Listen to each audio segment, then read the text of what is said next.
University విద్యార్థులు ఫ్యాకల్టీతో ఆయన సమావేశమయ్యారు.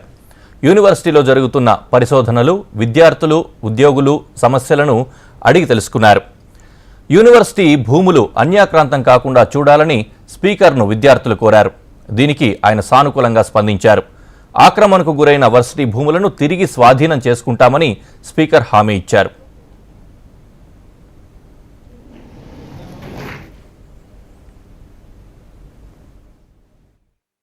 టీచింగ్ స్టాఫ్ కానీ నాన్ టీచింగ్ స్టాఫ్ కానీ ఎన్నో సమస్యలు మా దృష్టికి తీసుకొని వచ్చిండ్రు.